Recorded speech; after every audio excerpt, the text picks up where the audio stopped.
प्रिवियत नमस्ते। रूसी भाषा को जानने के एक और वीडियो में आपका स्वागत है।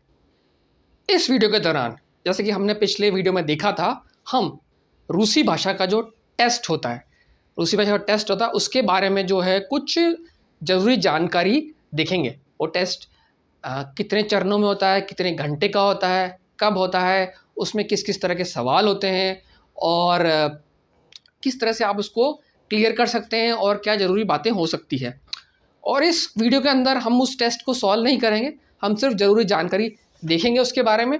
और इसके बाद जो आने वाले वीडियोस होंगे उसके अंदर मैं आपके लिए एक या दो टेस्ट पेपर सॉल्व करूँगा, ताकि आपको आइडिया लग जाए कि पेपर किस तरह से होता है, कैसे आप सॉल्व कर सकते हैं और क्या क्या चीज़ें आपको आनी चाहिए अगर आपको एग्ज़ाम पास करना है। तो आइए चलते हैं और देखते हैं रूसी भाषा का जो एग्ज़ाम है कैसे होता है और इसमें क्या क्या चीज़ें होती है और कितने उसमें डिवीज़न होते हैं, कितने पोर्शंस होते हैं और आप कैसे कितने क्लियर कर सकते हैं। आइए।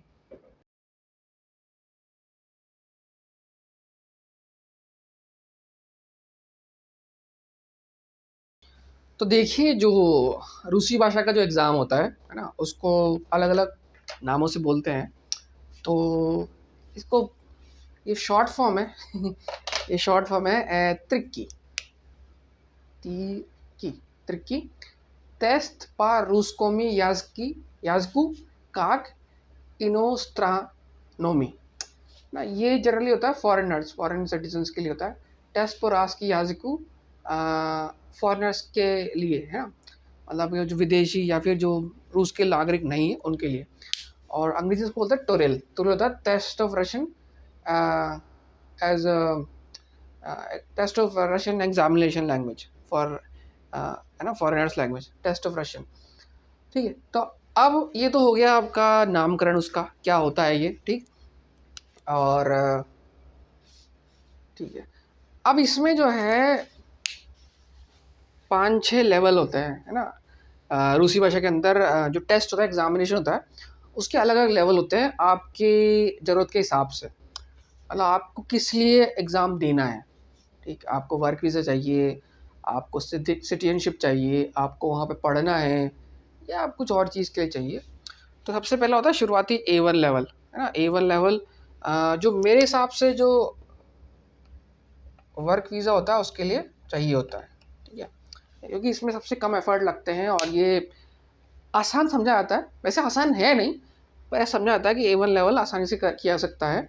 तो ये शुरुआती लेवल होता है और ये वर्क वीज़ा के लिए मेरे हिसाब से ज़रूरी होता है। अब ये जो है आज के हिसाब की इन्फॉर्मेशन है। एग्ज़ाम का जो तरीका है, ये सब कुछ चीज़ें बदल सकती है। ठीक है, ये बदलती रहती है, एग्ज़ाम का पैटर्न ही बदलता रहता है।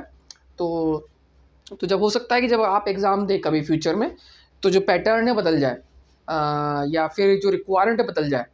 क्योंकि आजकल हम देख रहे हैं कि पूरी दुनिया भर के अंदर जो है ये चीज़ बढ़ रही है कि भाई अगर आप बाहर से आए हैं तो आपको भाषा आनी चाहिए। तो हो सकता है रिक्वायरमेंट बदल जाए, लेकिन आज के हिसाब से जहाँ तक मुझे पता है वर्क वीज़ा के लिए चाहिए। A2 उसके ऊपर होता है, थोड़ा सा ज़्यादा, थोड़ी सी और बातचीत कर सकते हैं। मतलब शुरुआती A1 में आपको थोड़ा बहुत लिखना, थोड़ा बहुत पढ़ना, थोड़ा बहुत बोलना, अपने बारे में बातचीत करना आ जाता है। ठीक, तो A1 A2 उसके ऊपर है। जैसे कि हमने ये मान लीजिए A1 के अंदर वर्तमान काल है, तो A2 में आप समझ लीजिए भविष्य काल या भूतकाल, और थोड़ी सी वोकैबलरी, है ना। जैसे कि आप स्कूल में होते हैं तो आपको जो है 6ठी क्लास में गणित थोड़ी सी आती है, फिर 10वीं क्लास में और गणित आती है, फिर जब आप और बड़े होते आते हैं तो गणित बढ़ती जाती है। ठीक है, तो इस तरह की चीज़ें होती है ना। और ये तो बेसिक है। उसके बाद है सर्टिफिकेशन लेवल B1। अब जहाँ तक मैंने देखा है कि अगर आपको रूस में एडमिशन लेना है, पढ़ना है, तो B1 लेवल का सर्टिफिकेशन आपको चाहिए पढ़ने के लिए या एडमिशन लेने के लिए। ये आपको आना जरूर, ये आपको सर्टिफिकेट होना चाहिए अगर आपको वहाँ किसी यूनिवर्सिटी के अंदर पढ़ाई करनी है। तो मेरे हिसाब से जब आप पढ़ने जाते हैं तो शायद 1 साल इसकी पढ़ाई होती है, जहाँ तक मुझे पता है। ठीक है, मैं गलत भी हो सकता हूँ। ठीक है, तो इसकी पढ़ाई होती है। उसके अलावा अलग अलग होते हैं B2 C1 C2। ठीक ठीक है। ये लेवल होता है C2, मतलब आप एक जो वहाँ का नागरिक है उसके बराबर आपकी फ्लुएंसी आ गई है। C2 होता है नागरिक से होता है नेटिव इक्वलेंट, या नेटिव या नागरिक के बराबर।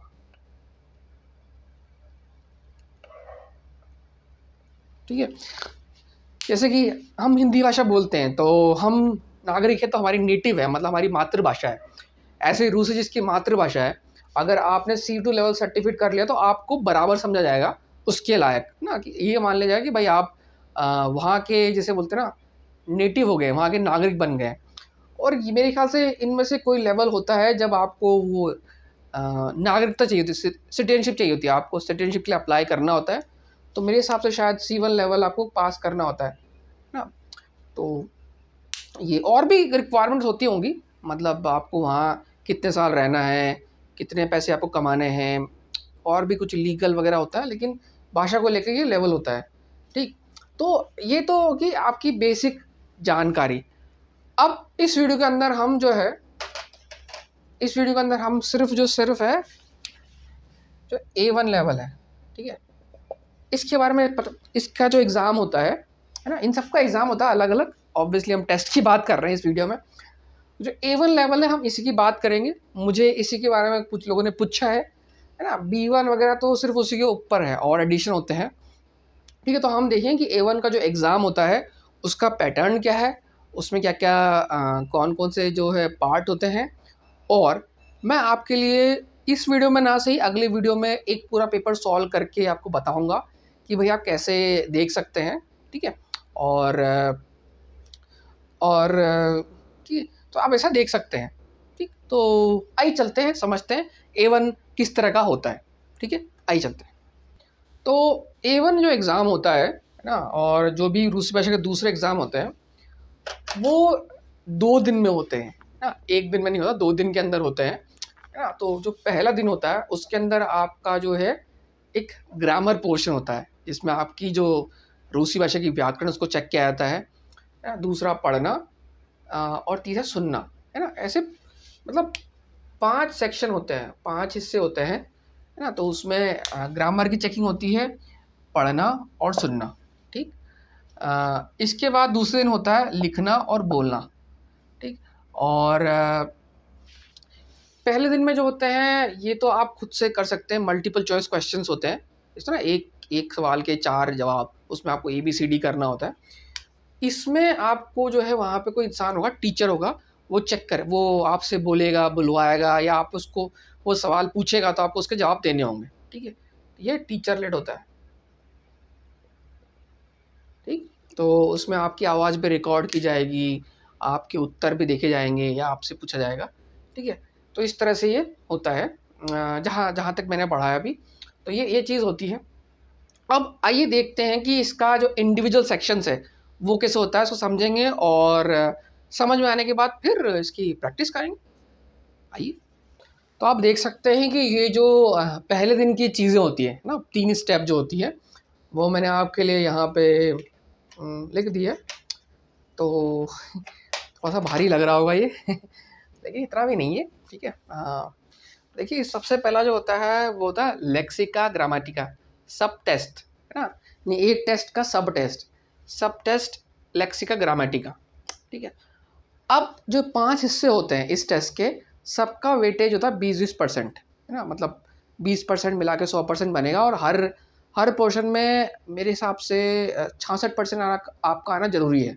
पासिंग मार्क्स 66% है ना। 66% आएंगे, 66% है ना। और ओवरऑल सबका मिला के 60% होना चाहिए। ठीक है, ये डिटेल तो जब आप एग्ज़ाम देंगे तब आपको बता दी जाएगी, है ना, ये इतनी इंपॉर्टेंट नहीं है। तो पहला जो है सब टेस्ट लेक्सिका ग्रामेटिका, ये बहुत मेरे हिसाब से मुश्किल चीज़ हो सकती है, क्योंकि जो ग्रामर के नियम हैं आप चाहे इतना अच्छे से पढ़ लीजिए, थोड़े से आसान लगते नहीं है वो, है ना। तो और लेक्सिका मतलब होता है जैसे कि जो चीज़ लिखी जाती है, अगर आपने रूसी काफ़ी अच्छे से पढ़ी है और तो क्या होगा कि आपको जो सेंटेंस लिखा हुआ आपको उसे तुरंत गलती पकड़ा जाएगी, कहाँ पे क्या करना है। ठीक है, तो लेक्सिकल का मतलब होता है कैसे भाषा लिखी जाती है, जैसे कि मैं बोलता हूँ। ठीक है, अब वहाँ लिखा है कि मैं बोलती हूँ, है ना, और उसमें आपको दिख रहा है कि जो आगे जो सेंटेंस है वो मेल है, तो ये बोलती हूँ गलत है या बोलता होना चाहिए, तो ये लिखने की गलती है ना। तो इस तरह से आपको चीज़ें पकड़नी है। अब इस सेक्शन में क्या, तो 70 सवाल होंगे, 70 सवाल 6 हिस्सों में बटे होंगे, अलग अलग सेक्शन में अलग अलग चीज़ें होती है, अलग अलग चीज़ फोकस होगा और 6 हिस्सों में बटे होंगे। और ये पूरा जो ये जो हिस्सा है, इसमें जैसे होता है ना मल्टीपल चॉइस क्वेश्चन, एक सवाल पूछा गया, उसमें आपको ABCD में जो ऑप्शन दिया वो चूज़ करना है, ठीक है। तो ABCD वाले होंगे MCQ, और इसकी ड्यूरेशन 40 मिनट होती है। और इस वजह से मैंने बताया व्याकरण और शब्दों के जो क्रम है, जैसे कि जो सेंटेंसेस में होते हैं वैसे जो आते हैं किस तरह से लिखा जाता है, उसकी जो है उसकी टेस्ट ली जाती है। और अगर आप ठीक ठाक तरीके से पढ़ेंगे रूसी भाषा, है ना, जैसे कि मैंने कहा कि आप उसको लिखिए, बोलिए और अभ्यास कीजिए, तो ये चीज़ें इतनी मुश्किल नहीं होगी। हालांकि एग्ज़ाम थोड़ा डिफ़िकल्ट हो सकता है, कुछ सवाल आपके लिए मुश्किल हो सकते हैं, लेकिन आपको 100% पे फोकस नहीं करना है, आपको उस चीज़ फोकस करना जो आपको आती है, क्योंकि ये हर किसी के लिए डिफ़िकल्ट हो सकता है, क्योंकि ग्रामर हर किसी को ठीक से नहीं आती है। आप अगर आप हिंदी की बात कीजिए तो हमें भी हिंदी में हर चीज़ अच्छे से नहीं आती होगी, लेकिन हम बोल चाल लेते हैं क्योंकि हमारी मातृभाषा है। तो वही चीज़ कर रहा है कि जितना आप अच्छे से पढ़ेंगे, बोलेंगे, सुनेंगे, आपको जो है जैसे ही आप सेंटेंस पढ़ेंगे आपको पता लग जाएगा कि उसका आंसर क्या होगा या उसमें गलती क्या है, ठीक। तो ये हो गया सब टेस्ट लेक्सिक ग्रामेटिका, है ना, इस तरह से होगा। और डरिए मत, 70 सवाल का ये मतलब नहीं कि सारे 70 सवाल डिफ़िकल्ट होते हैं या सारे 70 सवाल आपको करने हैं, ठीक है। आपको जो आता है वही कीजिए, है ना। और ज़रूरी है कि आपको सिरिलिक भाषा, सिरिलिक जो स्क्रिप्ट होती है, ये सिरिलिक स्क्रिप्ट ये आपको पढ़नी आनी चाहिए तब तक, नहीं तो क्योंकि वो सारे सवाल रशियन भाषा में होंगे सिरिलिक स्क्रिप्ट में, है ना। मेरे ख्याल से सिरिलिक स्क्रिप्ट हम सारे वीडियोज़ में देख ही रहे हैं, हिंदी से हम रूसी भाषा सीख रहे हैं, तो आपको आ गई होगी, ठीक है। तो ये हो गया आपका पहला हिस्सा लेक्सिक या ग्रामर का, ठीक है, व्याकरण वाला। दूसरा हिस्सा होता है चित्त्ययन सब टेक्स्ट, ये भी होता है 20% हिस्सा, है ना। और ये होता है पढ़ने वाला, ठीक। पढ़ने वाला मतलब कि क्या होगा कि आपको एक पेपर पे एक दी जाएगी कुछ चीज़ लिखी हुई, आपको उसको पढ़ना है, उसको पढ़ के आपको जवाब देने हैं। जैसे कि होता है ना कि हिंदी भाषा में जो होता है कि एक पूरा निबंध दिया एक पेज का, अब उसमें से आपको छांटने भाई क्या आंसर है। तो इसमें क्या है, 2 टाइप होते हैं, है ना। 30 सवाल 3 हिस्सों में, तीन सेक्शन होंगे इसके, है ना। और 30 मिनट का होगा और इसमें मल्टीपल चॉइस क्वेश्चंस होते हैं। तो जो 1 से 12 सवाल होंगे, 2 सेक्शन जो होंगे, उसमें छोटे वाक्य लिखे जाएंगे, है ना। जैसे कि आपसे दो वाक्य लिख दिए कि भाई 2 वाक्य लिख दिए कि भाई मैं यहाँ हूँ, मैं ये कर रहा हूँ, ठीक है। तो आपसे सवाल पूछा जाएगा भाई कहाँ हो, और दूसरा सवाल होगा क्या कर रहे हो, ठीक है। और उसमें है ना 4 ऑप्शन मिल जाएंगे, ठीक। जैसे कि मैं घर पर हूँ, मैं पढ़ा रहा हूँ, ये सेंटेंस हो गया। अब पहला क्वेश्चन हो सकता है आप कहाँ हो, ठीक। अब ये जो है बोल नहीं रहा है कोई इंसान, उसमें लिखा हुआ है, तो लिखा हुआ तो आपको ऑप्शन चूज़ करना पड़ेगा, है ना। गिदिए वी सिचास, है ना, गिदिए सिचास वह 2 मियाँ, ठीक। ऑफिस भी हो सकते हैं, इश्तो भी दिलाए थे सिचास, ठीक है, सच सवाल हो जाएगा। तो आपको पढ़ के उसमें जवाब देना होगा। तो 1 से 12 जो है छोटे वाक्य ऐसे होंगे। 13 से 30 जो सवाल होगा क्वेश्चन नंबर, वो क्या होगा कि भाई आपको एक पूरा आर्टिकल या 100, 150, 200, 250 शब्दों का एक पूरा ऐसा होता है ना आर्टिकल, अखबार का आर्टिकल या कोई कहानी या कुछ भी चीज़ दे दी जाएगी, आपको पढ़ना होगा, ठीक है। वो पढ़ना होगा और उसमें से जो चीज़ें होती है, जैसे गद्यांश पद्यांश, हमारे ना गद्य पद्य आते हैं या निबंध होते हैं, उसमें से आपसे सवाल पूछे जाएंगे। मतलब पूरा जैसे मान लीजिए मैं मान लीजिए एक महान आदमी हूँ, मेरा नाम बहुत अमर हो चुका है, मैं रूस का बहुत बड़ा आदमी हूँ और मेरे बारे में कुछ उसने 200 वर्ड्स लिख दिए, है ना। मान लीजिए इतना डिफिकल्ट नहीं होगा वैसे, पर मान लीजिए ऐसा होता है।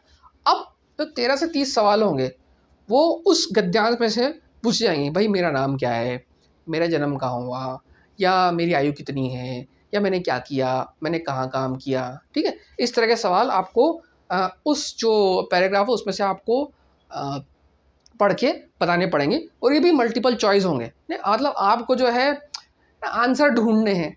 तो बेस्ट ये होगा कि आप पहले सवाल देख लीजिए, फिर आंसर ढूंढ लीजिए। मतलब ये ट्रिक हिंदी में काम आती है, मुझे नहीं पता रूसी में कितनी काम आएगी, ठीक है, लेकिन एक तरीका हो सकता है कि आप इतने परेशान ना हो। मल्टीपल चॉइस क्वेश्चन है तो आपको जवाब ढूंढने हैं गद्यांश के अंदर, लेकिन आपको 4 में से 1 टिक करना है, तो ये मल्टीपल चॉइस क्वेश्चन हो सकता है, ठीक है। तो ये हो गया, इसका ही 20% वेटेज है। अब जो आता है तीसरा सेक्शन है वो सुनना। सब टेस्ट ऑडियो वाणी है, ठीक है, इसको ऐसा बोलते हैं। ये प्रोनाउंसिएशन मुझे ही मुश्किल होती है बहुत बार, लेकिन ठीक। तो इसका 20% वेटेज है, सुनने का है।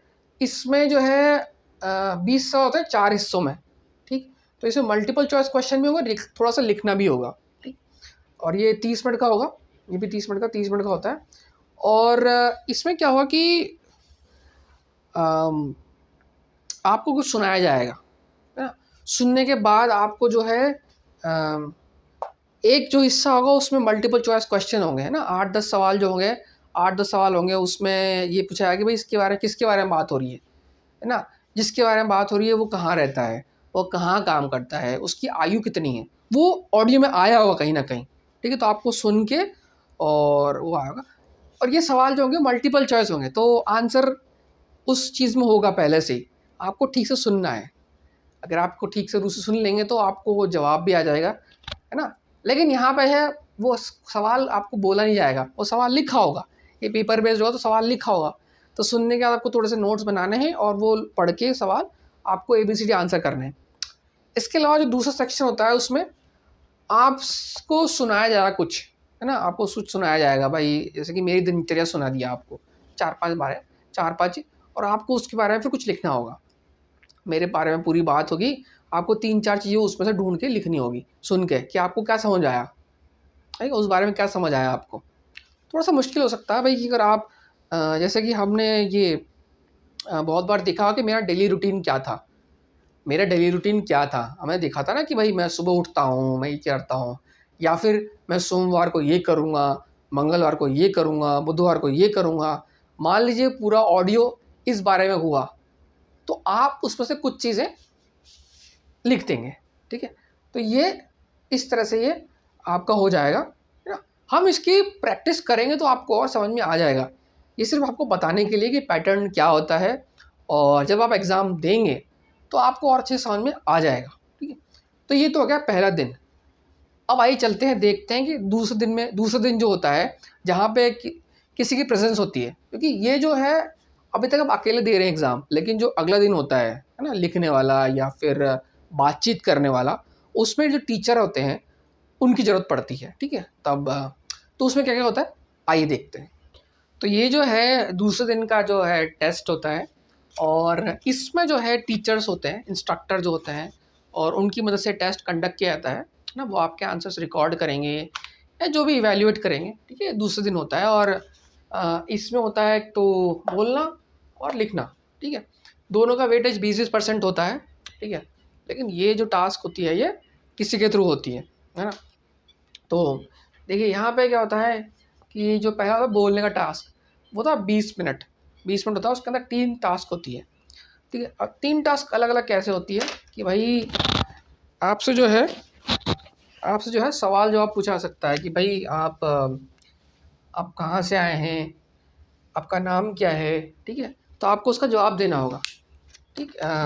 5 मिनट तक होगा, 5-6 सवाल पूछे जाएंगे, आपको उसका जवाब देना होगा पहले टास्क में।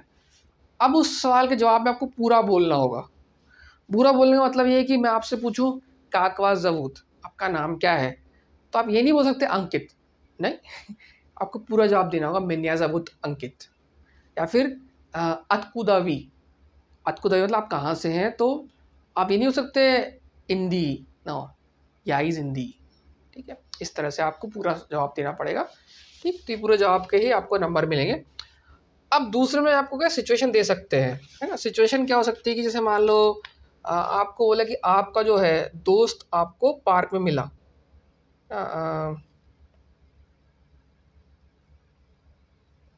दोस्त आपको पार्क में मिला। अब किसी और को इंट्रोड्यूस करो अपने दोस्त को, या किसी और इंसान को अपने दोस्त के बारे में बताओ, ठीक है। तो इसमें 2-4 बातें बताएंगे, मेरा दोस्त का नाम क्या है ना, वो कहाँ रहता है, वो क्या करता है है ना, और वो कहाँ से आया, इस तरह की चीज़ें आप बोल सकते हैं। मतलब 3-4 मिनट आप बोलेंगे तो आप हो जाएगा। और ये बात हम कर चुके हैं। जब याद होगा हमने फैमिली के बारे में बात की थी, तो बताया था कि मैंने ये एता मोइद्रुक है ना, या एता मायाद्रुगा, अगर आप मेल फीमेल में था, ओन ज़वूत है ना, ओन ज़वूत या ये ज़वूत उसका नाम क्या है ना, ओन जीवुत वो कहा था, ओन जीवुत मास्कविया, ओन राबोतात व ऑफिसिया, या ऑन XYZ फर्मा, है ना, ऑन नी राबोतात, ऑन उस्टेंट, इस तरह से आप जो है बना सकते हैं। ये हमने प्रैक्टिस की है, तो ये चीज़ें इस तरह से जाएगी। इसके अलावा जो है 30 सिचुएशन में आपको एक अपने बारे में आपको बताना पड़ेगा, निबंध बनाना पड़ेगा, बोलना पड़ेगा 10-12 सेंटेंसेस, ठीक है। इसमें दूसरे में तो आपको कहा एक सिचुएशन दी है ना, ये पार्क में मिला, या फिर यहाँ पे ये हो सकता है कि भाई मतलब कि जन्मदिन की मुबारकबाद दो,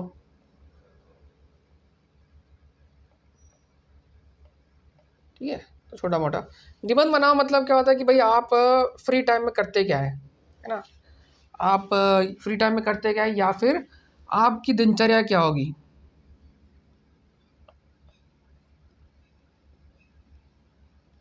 या आपका हफ्ते का प्लान क्या है ना। इस तरह से आप सवाल पूछ सकते हैं ना। और ये जो है ये 5 मिनट की टास्क होगी, ये 5 मिनट की होगी, छोटी छोटी, ये होती 10 मिनट की। तो इसमें आपको ज़्यादा बोलना पड़ेगा, तो थोड़ी बड़ी टास्क दी जाएगी। तो ये आपसे बोला, इंस्ट्रक्टर आपको कहेगा कि भैया आप हफ्ते में क्या करते हैं, तो आप बोलेंगे वह पानी देलनी या दूध दिस, मैं मंगलवार को ये करता हूँ, बुधवार को ये करता हूँ, है ना, इस तरह की चीज़ें। तो जब हम रोल प्ले वाली चीज़ देखेंगे, रोल प्ले करना है या मिमिक करना है या पढ़ना, उससे आपको इस चीज़ में बहुत फ़ायदा मिलेगा, ठीक है। तो डरिए मत, ये डरिए मत, इससे आप ये सब पढ़ चुके हैं और पढ़ेंगे भी हम, तो आपके लिए आसान होगा, ठीक। लेकिन आपको जितना आप प्रैक्टिस करेंगे उतना ही आपको कॉन्फिडेंस आएगा। माफ़ कीजिए, ठीक है। तो ये होगा आपका 20% वाला बोलने का। अब जो सबसे बोरिंग काम है, सबसे बोरिंग और सबसे डिफ़िकल्ट होता है लिखना। आपको सिरिलिक भाषा लिखनी आनी चाहिए इसमें। अगर नहीं आती तो फिर आप ये पूरा एग्ज़ाम ही नहीं दे पाएंगे, है ना। रूसी भाषा में सिरिलिक जो स्क्रिप्ट होती है, ये सिरिलिक है ना। हम पढ़ चुके हैं, सबसे पहले दिन हमने 1 से लेकर 8 जो वीडियोस देखे थे, उसमें हमने रूसी भाषा को कैसे लिखते हैं, कैसे पढ़ते हैं, उसका उच्चारण कैसे होता है, वो हमने देखा है। तो शुरुआत से वहीं से की थी, और हिंदी से सीखना बहुत आसान था, मैंने बताया था, ठीक। जो 5वां जो होता है लिखने का, ये 30 मिनट का होता है, और उसमें एक ही टास्क होती है मोस्ट ऑफ द टाइम, ठीक है, एक ही टास्क होती है। उदाहरण के लिए आप अपने दोस्त को लेटर लिखो, ठीक।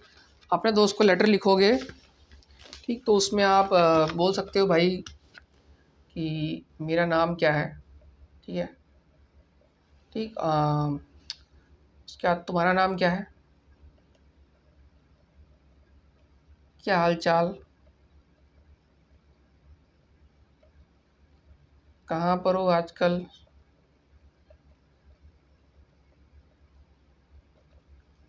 इस तरह से आप कर सकते हैं। और जो मैंने पढ़ा उसमें ही, इसमें कम से कम 20 सेंटेंस आपको लिखने पड़ेंगे, और उनमें से 5 सवाल होने चाहिए, ठीक है। तो ये इस तरह से आप बना सकते हैं, ठीक। तो मतलब बहुत सिंपल सी चीज़ है, दोस्त को लेटर लिखो, मैं क्या कर रहा हूँ, मैं कहाँ पे हूँ, मैं क्या खाता हूँ, मुझे क्या पसंद है, फिर उससे पूछो तो भाई तुम्हें क्या पसंद है, तुम क्या कर रहे हो, क्या तुम स्पोर्ट्स देखते हो, क्या तुम टीवी देखते हो, क्या तुम म्यूज़िक सुनते हो। इस तरह से 4-5 सवाल आप लिख सकते हैं और अपने बारे में बता सकते हैं, ठीक है। तो ये चीज़ ये हो जाएगी। तो ये आपका जो है स्ट्रक्चर हो गया। और मेरे हिसाब से ये कोई इतना मुश्किल नहीं है, ठीक है। लेकिन ये आम जो एग्ज़ाम आपने दिया उससे अलग होगा, डिफ़िकल्ट थोड़ा सा है, क्योंकि ये भाषा का एग्ज़ाम है। इसमें आपको सुनना, समझना, बोलना और उच्चारण, हर चीज़ की टेस्टिंग होती है, ठीक। और इसको हम प्रैक्टिस करके देखेंगे। एक मैं प्रैक्टिस पेपर आपके लिए अगले वीडियो में सॉल्व करके बताऊंगा। अगले वीडियो में, पूरे वीडियो में अगर आ जाएगा तो ठीक, नहीं तो और दो पोर्शन कर लेंगे उसके। और मेरे हिसाब से तब जो है आपको समझ आया कि पेपर कैसा होता है, पेपर सॉल्व कैसे करते हैं और कौन से सवाल आपको छोड़ने हैं। ये हो सकता है कि कुछ सवाल हर साल आपको ना आए और हो सकता है कि ज़रूरत ना भी हो, ठीक है, आपको सिर्फ पास करना है एग्ज़ाम, है ना। तो मेरे ख्याल से इस वीडियो में काफ़ी हमने जानकारी दे दी है, काफ़ी रूसी भाषा का जो टेस्ट होता है उसको देख लिया है और ये A1 लेवल पे है ना। आप उससे आगे बढ़ेंगे A2, B1, B2 तो जो जटिलता है बढ़ती जाएगी और चीज़ें आ जाएंगी उसके अंदर, पर हम वो चीज़ नहीं देखेंगे, उसकी ज़रूरत नहीं है ना। इतना ही देखते हैं काफ़ी है और ज़रूरत पड़ेगी तो हम उसको देखेंगे, लेकिन अभी के लिए A1 लेवल काफ़ी है। तो मेरे ख्याल से इस वीडियो में इतना काफ़ी है और मिलते हैं अगले वीडियो में, तब तक के लिए नमस्कार।